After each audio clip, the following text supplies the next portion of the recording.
Hi, I'm Michael. This is Lessons from the Screenplay.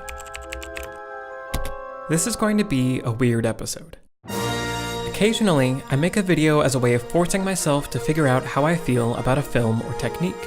This is exactly such a case. I've mentioned before that I am a huge Star Wars fan. Going into the theater to see The Last Jedi, I was eager to find out what the next chapter held for the heroes I had come to love in The Force Awakens.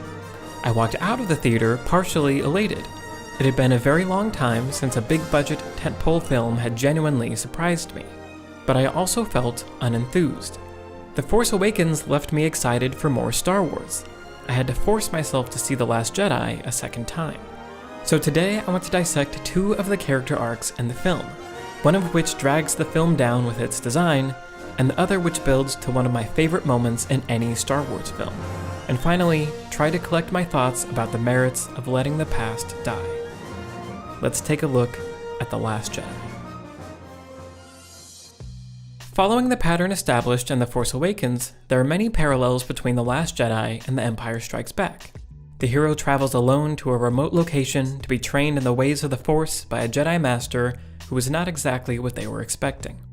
Because the protagonist is off in Jedi world, the other characters have to help keep the plot moving, going on their own adventures, exploring unseen parts of the galaxy, and meeting new people. But while Han and Leia's journey is exciting and dramatic, Finn and Rose's leave something to be desired. Part of the reason is the lack of conflict between them. Han and Leia have personalities that constantly clash, yet they are also developing feelings for each other. Finn and Rose have differences when they meet, but afterward pretty much get along great. But the deeper reason this storyline is flawed has to do with Finn's character arc. By the end of The Last Jedi, Finn is willing to sacrifice his life to save the Resistance. It's too late, don't do this! No!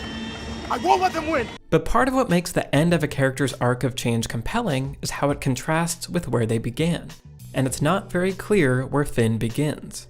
I really loved the notion that, he's left the First Order, but he hasn't really joined the Resistance. Everything he does in The Force Awakens, even like taking them to the Starkiller base, it's not to help the Resistance, it's to help Rey. He always acts out of personal and not ideological motivations. I'm just here to get Rey. While true, the fact that Finn hasn't already joined the Resistance is not clearly re-established in The Last Jedi. At least not in the final cut. In a deleted scene, however, Finn does explain that, I believe in what you guys are doing here, but I didn't join this army. I don't want you to think I'm something I'm not. Hey, it's fine. You're all right. You're here with us, where you belong. without this scene, the film is relying on the audience to remember Finn's hesitance to join the Resistance from the previous film. And if joining the Resistance is the decision he's supposed to be struggling with, it's odd that early in the story, he decides to risk his life for the Resistance. To return to one of my favorite quotes from Robert McKee's story, true character is revealed in the choices a human being makes under pressure. The greater the pressure, the deeper the revelation, the truer the choice to the character's essential nature. Finn does try to run at first, but in the next scene, he's pitching a dangerous plan to save the Resistance to Poe. Besides this first escape attempt, Finn never makes another choice that demonstrates his ambivalence towards staying with the Resistance. Instead, his doubt is expressed by listening to people share their thoughts. He gets a monologue from Rose. There's only one business in the galaxy that'll get you this rich. War. Selling weapons to the First Order. And a monologue from DJ. Good guys, bad guys, made up words. It's all a machine, partner. Live free, don't join. And neither significantly affects the actions he takes throughout the majority of the story. So when DJ betrays them, They blow you up today, you blow them up tomorrow. It's just business. and Finn declares that he's made up his mind on good guys and bad guys, You're wrong. it's not that powerful. He just spent the whole movie helping the Resistance, and now he's choosing to continue helping the Resistance. The events of the plot have not compelled him in a believable way to go from running away to save Rey to being willing to die for the Resistance. All of this is unfortunate, because I like Finn, and I think he could be a really interesting character. And part of what is so confusing about The Last Jedi is that this flawed arc happens alongside another arc that has none of these problems, and builds to one of the best moments in the film. The character who transforms the most in The Last Jedi is Kylo Ren. Unlike with Finn's arc, we get to see Kylo make decisions that externalize his inner struggle. The starting point of Kylo Ren's arc is established very clearly in his first scene. I've given everything I have to the dark side. We witness Snoke emotionally manipulate him, feeding off Kylo's desire to become a new Darth Vader and the emotional turmoil of having killed his father. You have too much of your father's heart in you, young Solo. I killed Han Solo. And look at you. The deed split your spirit to the bone. Kylo is wrestling with the conflict inside him, lost somewhere between the light and the dark. And this is demonstrated because the plot constantly puts him in situations where he must choose between these two paths. Follow my lead. For example, when he has a chance to kill Leia, his mother and leader of the Resistance, but can't bring himself to do so. We also get to witness his emotional journey through the Force connection between him and Rey.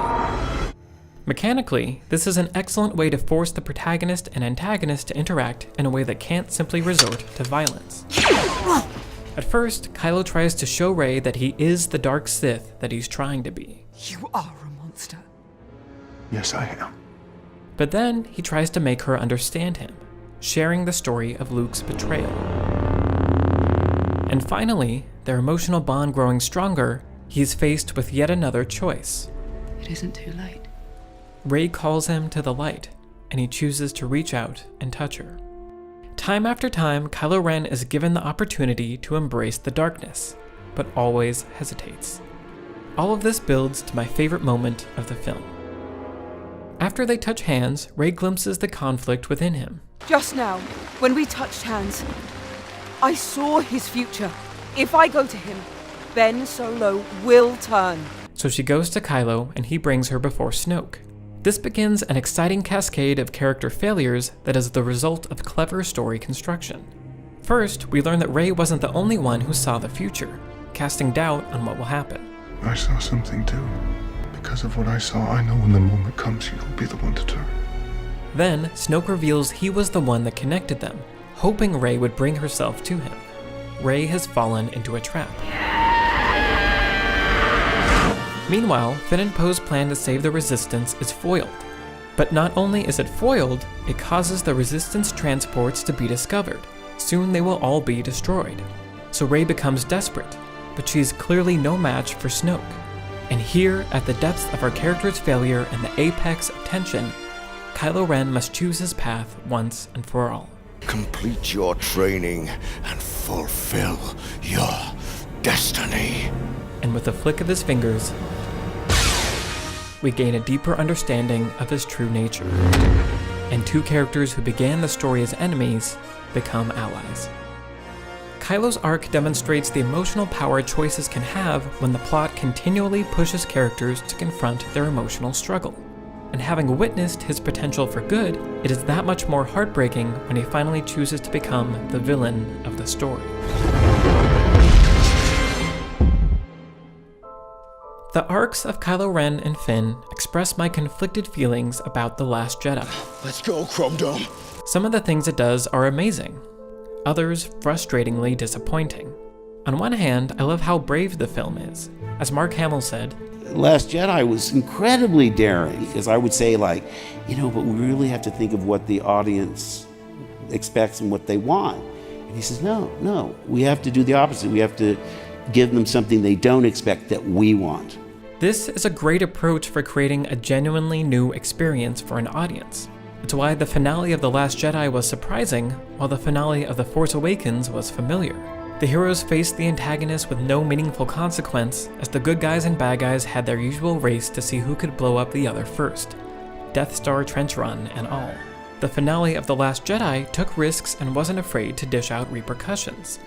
An entire film's worth of plot leads to a dead end as Finn and Poe's plan fails, almost bringing about the end of the Resistance. This was frustrating, but was also what made the third act surprising. The Force Awakens ended as a tease, leaving every question unanswered and building excitement more with the promise of substance rather than substance itself. The Last Jedi directly answered all the questions it thought were worth answering and dismissed the rest, all while giving each character a complete, if not always compelling, journey. Honestly, I'm left with as many questions as when I started this video. Let the past die. Kill it, if you have to. That's the only way to become what you were meant to be. Is this what we need to do? To let go of the franchise's history, not let the new films be defined and restrained by what has come before? Will we remember The Last Jedi as the movie that freed Star Wars to become something unique among tentpole blockbusters, or as an attempt at ripping off the Band-Aid that was both painful and failed to finish the job?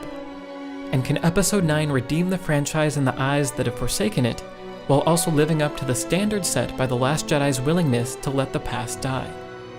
For now, it seems, we'll just have to wait and see. How do we build a rebellion from this? We have everything we need.